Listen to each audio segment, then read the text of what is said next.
Démence sénile. Définition. La démence est un terme général regroupant un grand nombre de maladies.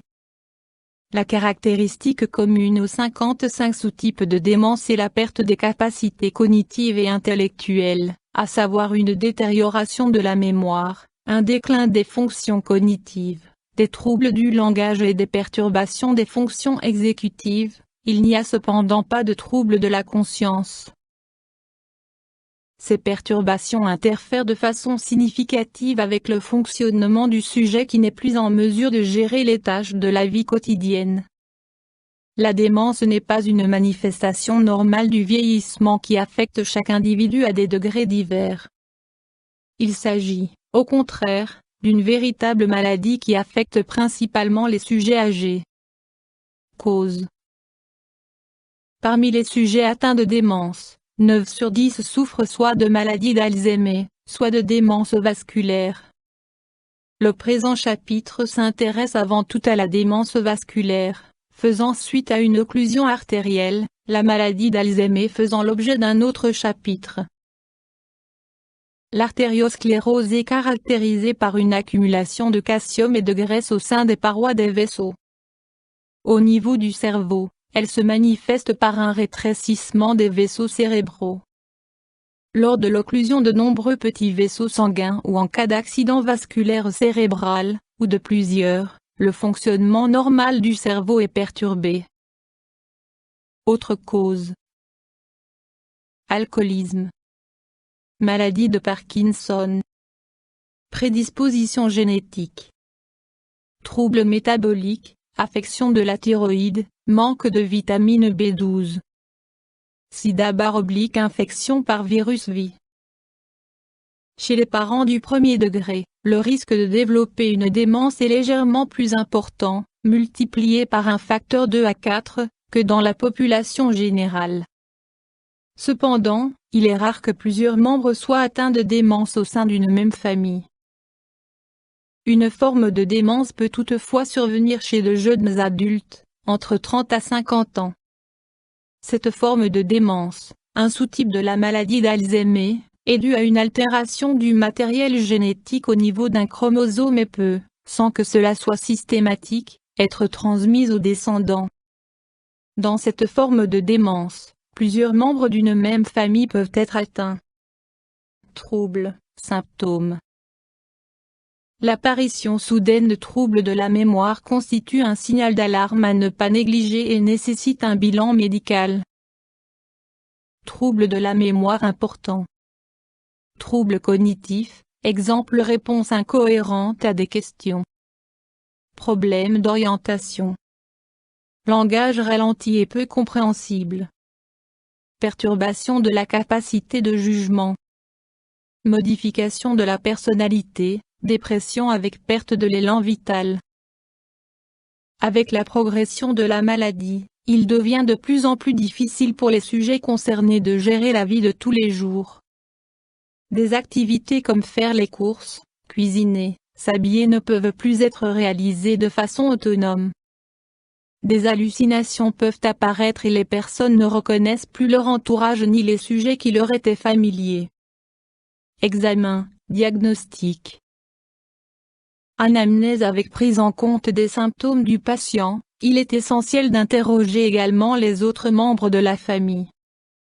Examen physique et neurologique, éventuellement examen psychiatrique. Scanner cérébral pour exclure un accident vasculaire cérébral ou une tumeur du cerveau. Test psychométrique pour évaluer les performances intellectuelles. Options thérapeutiques.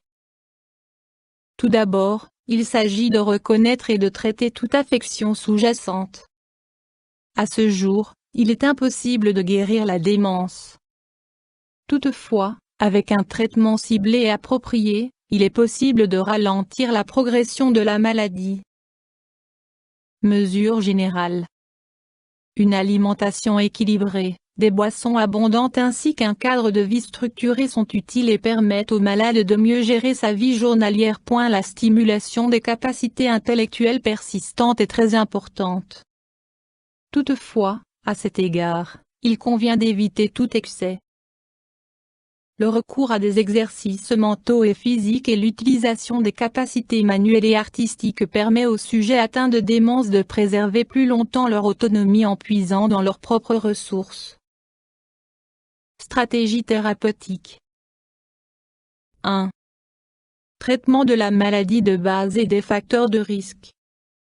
Traitement des facteurs de risque cardiovasculaires, notamment l'hypertension artérielle, par des médicaments. Éventuellement intervention chirurgicale, implantation d'un stent, désobstruction d'une artère. 2. Prévention des accidents cérébraux et de l'artériosclérose. Antiagrégants plaquettaires. Éventuellement, fluidification du sang par des anticoagulants, lorsque des embolies d'origine cardiaque, avec détachement de caillots de sang, sont suspectées. 3. Mesures non médicamenteuses, exemple soutien social, thérapie cognitive, association de patients. Exercice de mémoire, exercice en rapport avec la vie quotidienne. Psychothérapie, thérapie de couple. Ergothérapie, dessin, cuisine, musique, insertion dans un foyer sain etc. Exercice physique, vie sociale, jeu. 4. Accompagnement psychiatrique et médical médicaments. Extrait de ginkgo biloba. L'acide acétylsalicylique est recommandé en l'absence de risque de saignement. Les inhibiteurs de l'acétylcholinestérase se sont avérés efficaces tant dans la maladie d'Alzheimer que dans la démence vasculaire. Les inhibiteurs de l'acétylcholinestérase tels la galantamine, le donépésil et la rivastigmine inhibent le métabolisme de l'acétylcholine déjà présente dans le cerveau. Il en résulte une préservation, voire une amélioration de l'échange d'informations entre cellules cérébrales. Par conséquent, l'administration de ces médicaments a un effet positif sur les fonctions cognitives, mémoire, capacité intellectuelle, sens de la réalité, et sur l'état général des patients. Les médicaments de cette classe ne sont pas capables de guérir la maladie, en revanche, ils peuvent ralentir sa progression. Complications possibles. Une alimentation équilibrée, des boissons abondantes, un cadre de vie bien structuré aide le patient à mieux gérer la vie quotidienne. La stimulation des capacités intellectuelles persistantes a un effet bénéfique certain. Il convient toutefois d'éviter tout excès. Avec le temps, les activités de la vie quotidienne comme s'habiller, se faire à manger ou faire les courses, deviennent de plus en plus difficiles ou ne peuvent plus être réalisées. Souvent, au stade terminal, les patients ne parlent plus, son qualité est totalement dépendant de l'aide d'autrui. Dans le cadre de la démence vasculaire, des accidents cérébraux peuvent survenir à tout instant, ce qui entraîne une altération importante de l'état général. YouTube Dr Alabé